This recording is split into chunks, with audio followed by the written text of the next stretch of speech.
Hey there. Ever feel like you're using the same words over and over when you talk about your daily life in English? Well, today we're going to look at a super simple trick that will make your conversations about your habits sound way more natural. Let's get right into it. So let me ask you a quick question. Just think about something you love to do. Maybe it's reading a book, going for a walk, or playing a video game. Now, how often do you actually get to do it? Every day? Maybe just once a month? That little idea, how often, is exactly what we're diving into today. All right, to see how this all works in a real chat, we're going to listen in on two people talking. It's a really simple conversation about being out in nature. Now, while you're listening, see if you can catch the special words they use to describe how often they do things. Okay, so the first person kicks things off. They say, "I love walking in the forest. I often go there after school." And their friend replies with, "Nice. I usually walk by the river on weekends." The first person gets curious and asks, "Do you see animals there?" And the answer comes back, "Yes, I sometimes see birds near the trees." The first person then shares a little about their own experience. "That's lovely. I rarely see animals in my area." And the friend wraps it up by saying, "Really, I never see big animals, but I often see ducks near the lake." So that was a pretty normal conversation, right? But did you catch the secret code in there? They were using these special little words to talk about their habits. Let's go and find them. Think back on that chat. Did any of those words jump out at you? There were a few key words that told us how often something happens, not just what's happening. Let's look at this line again. I often go there after school. You see that word, often? That's one of our secret code words. It tells us this person goes to the forest a lot, but probably not every single day.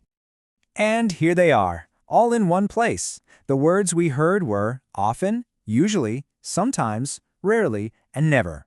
Seriously, these 5 little words are so useful for talking about your life and your routines in English. Now, what's really important to know is that these words aren't all the same.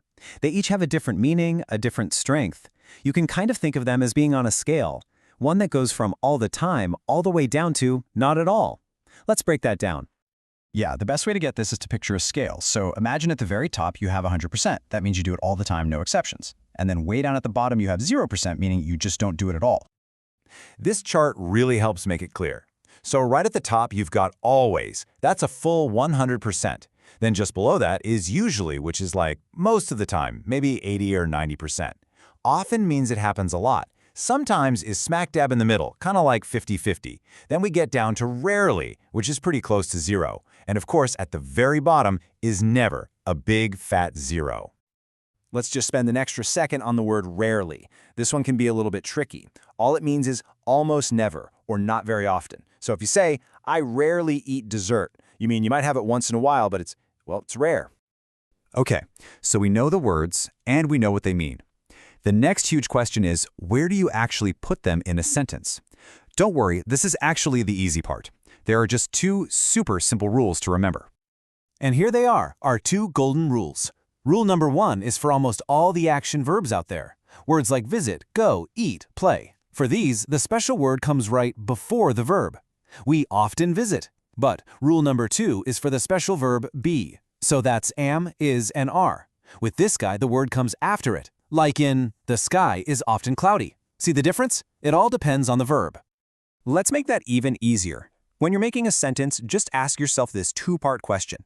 First, is my main verb am, is, or are? If it is, great. Put the how often word after it. Second, is my verb something else, like walk, see, or think? If yes, then you're going to put that word before it. That's it. That's the whole secret. And honestly, that's pretty much it. You've now got all the tools you need to start using these words in your own conversations. Let's just do a really quick review of the main takeaways. So, to lock it all in, just remember these 3 things. 1. Use words like usually and rarely to talk about how often. 2. For most verbs, these words go before the verb. And 3. For the verb be, that's is, are, am, they go right after it. All right, now it's your turn to give it a shot. Here's a question for you. What is something you never do on weekends? Try to say the answer out loud, even just to yourself. The more you use these words, the easier it's all going to get. Thanks so much for joining me.